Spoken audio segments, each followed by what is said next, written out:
रामपुर का एक छोटा सा सुंदर गांव। यहाँ बारिश का मौसम शुरू हो गया है। गांव के चौराहे पर एक छोटी सी ठेले की दुकान है। सुरजा की झकास चिकन बिरयानी और पकौड़ी। सुरजा 35 वर्षीय, सीधा साधा, मेहनती और हमेशा चेहरे पर मुस्कान लिए अपनी दुकान सजा रहा है। आसमान में काले बादल छाए हैं। सुरजा गर्मा गर्म चिकन पकौड़े तल रहा है। इसकी महक पूरे चौराहे पर फैल रही है। सुरजा खुद से बड़बड़ाते हुए कहता है, आहा, ये बारिश और ये पकौड़ी की महक, आज तो पक्का धंधा चोखा होगा। बस भगवान जी पानी थोड़ा रुक रुक के बरसाना, नहीं तो ग्राहक कहाँ से आएंगे। तभी वहाँ भैरव, गांव का सबसे बड़ा कंजूस और हर बात में कमियां निकालने वाला, अपनी छतरी लिए आता है।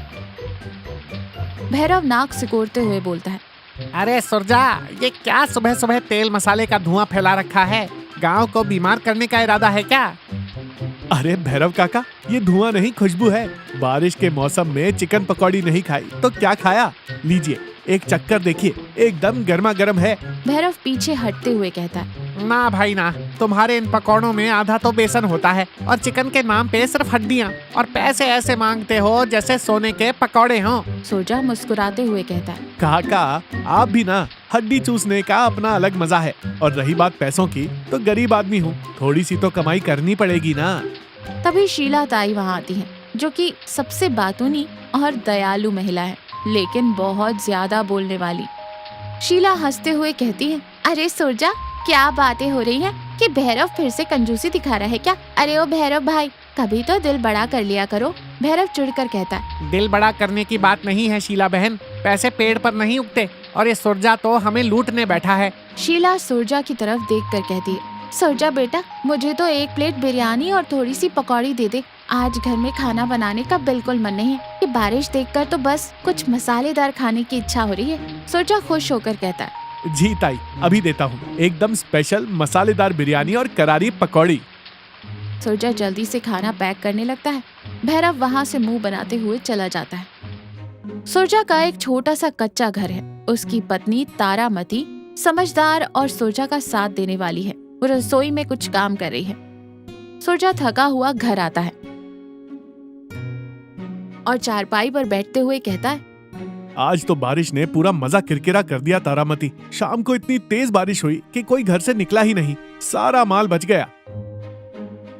कोई बात नहीं जी, धंधे में तो ये सब बस चलता रहता है, आप चिंता मत करो, कल शायद मौसम खुल जाए। सुरजा उदास मन से कहता है, पता नहीं तारामती, अगर ऐसा ही मौसम रहा तो घर कैसे चलेगा? चिकन भी खराब हो जाएगा।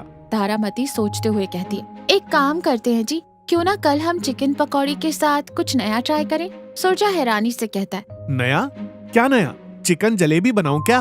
तारामती हंसते हुए कहती है, धत, जलेबी नहीं, मैं कह रही थी कि क्यों ना पकौड़ी में थोड़ा अलग मसाला डालें, कुछ ऐसा जो लोगों ने पहले ना खाया हो। मेरी नानी एक खास मसाला बनाती थी, मैं वो बना कर देती हूँ। सुरजा थोड़ा हिचकिचाते हुए कहता है, पक्का? अगर लोगों को पसंद नहीं आया तो? जो बचे खुचे ग्राहक हैं वो भी भाग जाएंगे। भैरव काका तो मुझे कच्चा चबा जाएंगे। तारामती प्यार से कहती है, अरे आप एक बार मेरी बात मान कर तो देखिए, भैरव काका को भी स्वाद आ जाएगा। सुरजा मुस्कुराते हुए कहता है, ठीक है, कल तेरा वाला मसाला ही सही, भगवान भरोसे। आसमान में फिर से घने बादल हैं। सुरजा अपनी दुकान पर खड़ा है। तारामती का दिया हुआ खास मसाला पकौड़ी में मिलाया गया है। खुशबू कल से भी ज्यादा तेज आ रही है और अलग भी है। भैरव दूर से खुशबू सूंघते हुए आता है, खुद से बड़बड़ाते हुए कहता है, आज ये क्या बना रहा है सुरजा? खुशबू तो कुछ अलग सी आ रही है। नहीं नहीं, मुझे उसके झांसे में नहीं आना है, जरूर कोई सस्ता तेल इस्तेमाल किया होगा। तभी गांव का एक नौजवान सुरेश दौड़ता हुआ आता है। अरे सुरजा भैया, जल्दी से एक प्लेट पकौड़ी देना, बहुत भूख लगी है। सुरजा मुस्कुरा कर कहता है, अभी लो सुरेश भाई, आज कुछ खास पकौड़ी है, खाकर बताना कैसी लगी। सुरेश पकौड़ी खाता है और उसकी आंखें बड़ी हो जाती हैं। सुरेश हैरानी से कहता है, वाह सुरजा भैया, ये तो कमाल है। ऐसा स्वाद तो मैंने शहर के बड़े होटल में भी नहीं खाया। क्या जादू कर दिया आज।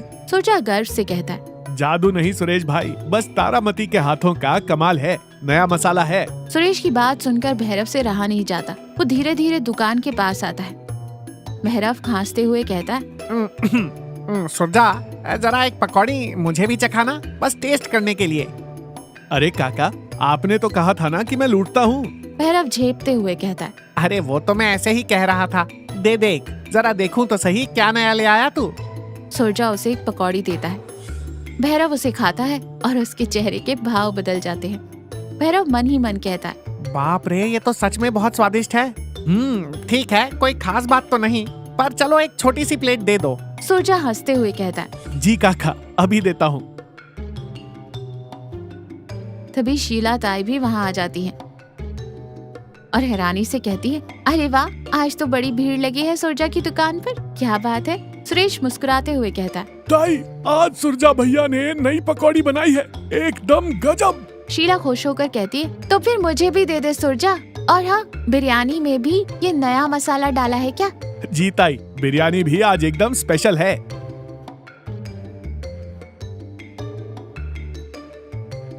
देखते ही देखते सुरजा की दुकान पर लोगों की भीड़ लग जाती है। भैरव चुपचाप एक कोने में खड़ा पकौड़ी खा रहा होता है। सुरजा आज बहुत खुश है। सारा माल जो बिक गया वो पैसे गिन रहा है।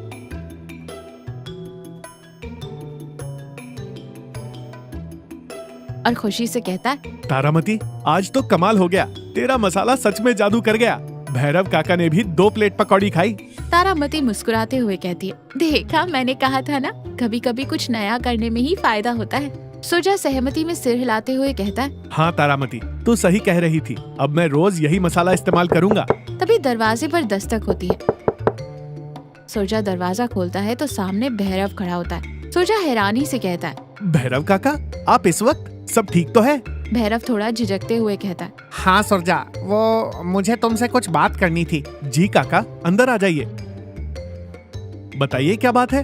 भैरव काका गंभीर स्वर में कहते हैं। सुरजा, मैंने आज तुम्हारी पकौड़ी खाई, बहुत अच्छी थी। सुरजा विनम्रता से कहता है। शुक्रिया काका। काका गहरी सांस लेते हुए कहते हैं, देखो सुरजा, मैं हमेशा तुम्हारी शिकायत करता था, कंजूसी करता था। मुझे लगता था तुम गरीब हो तो तुम्हारा खाना भी वैसा ही होगा, लेकिन आज मुझे समझ आया कि मेहनत और लगन से बनाया हुआ खाना बड़े बड़े होटलों को भी फेल कर सकता है। सुरजा भावुक होकर कहता है, काका आप ऐसा मत कहिए, हम गरीब जरूर हैं, लेकिन ईमानदारी से अपना काम करते हैं।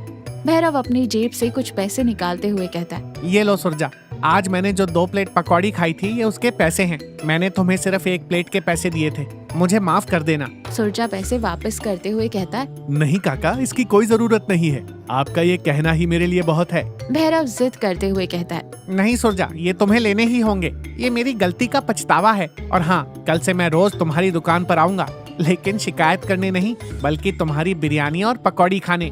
भैरव पैसे सुरजा के हाथ में रखकर चला जाता है।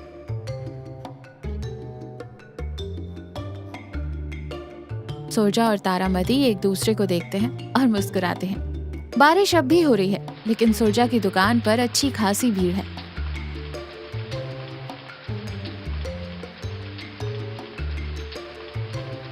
भैरव और शीला ताई एक बेंच पर बैठे बिरयानी खा रहे हैं। शीला बिरयानी खाते हुए कहती है, अरे भैरव भाई, आज तो आप बिना शिकायत किए मजे से खा रहे हैं, क्या बात है, सूरज पश्चिम से निकल आया है क्या?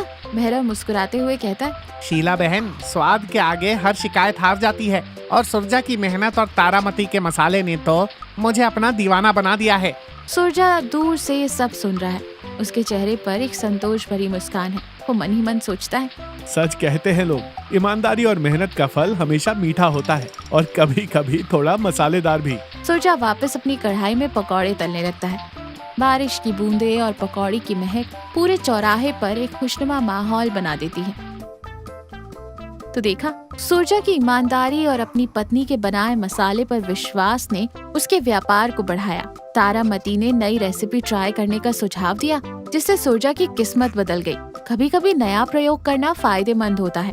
भैरव को लगता था कि गरीब का खाना अच्छा नहीं हो सकता, लेकिन उसे अपनी गलती का एहसास हुआ। हमें किसी को उसके रूप या आर्थिक स्थिति से नहीं आंकना चाहिए।